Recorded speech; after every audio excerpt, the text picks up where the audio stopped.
പഠനത്തിൽ ശ്രദ്ധ കേന്ദ്രീകരിക്കാനും ഓർമ്മശക്തി കൂട്ടാനും മനസ്സിലെ അനാവശ്യ ചിന്തകളെ ഒഴിവാക്കി മനസ്സ് ക്ലീൻ ആക്കാനും നമ്മളെ സഹായിക്കുന്ന മൈൻഡ് പവർ ടൂളാണ് മെഡിറ്റേഷൻ. എന്താണ് മെഡിറ്റേഷൻ അല്ലേ നിങ്ങൾ ആലോചിക്കുന്നത്? യെസ്, ഞാൻ പറഞ്ഞു തരാം. ചുറ്റുപാടിലെ പല കാര്യങ്ങളിൽ നിന്നും നമ്മുടെ ശ്രദ്ധ നമ്മളിലേക്ക് നമുക്കാവശ്യമായ ഒരൊറ്റ കാര്യത്തിലേക്ക് ശ്രദ്ധ കേന്ദ്രീകരിച്ച് മനസ്സിനെ ട്രെയിൻ ചെയ്യിക്കുന്ന പ്രോസസ്സാണ് മെഡിറ്റേഷൻ. പേടിക്കേണ്ട, ഇത് അത്ര വലിയ കാര്യമൊന്നുമല്ല. ചെയ്യാനും വളരെ സിമ്പിളാണ്.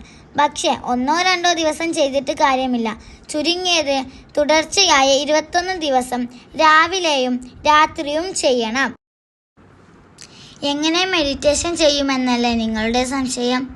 ആദ്യം നല്ലൊരു സമാധാനപരമായ ശാന്തമായ ഒരു സ്ഥലം തിരഞ്ഞെടുക്കുക. അത് നിങ്ങളുടെ റൂമിനുള്ളിലോ വീടിൻ്റെ ടെറസിലോ മുറ്റത്തോ എവിടെയുമാവാം. കസേരയിലിരുന്നോ നിലത്ത് ചമ്രം പടിഞ്ഞിരുന്നോ ചെയ്യാം. ഏതാണോ നമുക്ക് സുഖം അത് തിരഞ്ഞെടുക്കാം.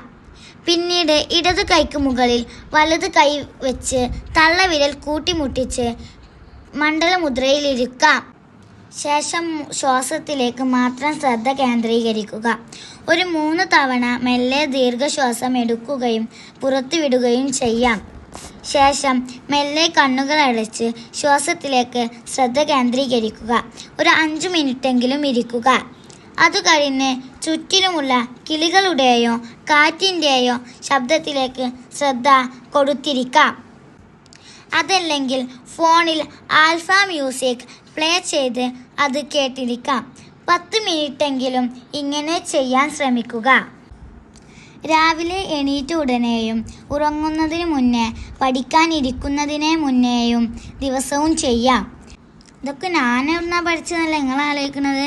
അതൊക്കെ ഞാൻ വഴിയേ പറഞ്ഞു തരാം. അപ്പോൾ സബ്സ്ക്രൈബ് ചെയ്യാൻ മറക്കണ്ട.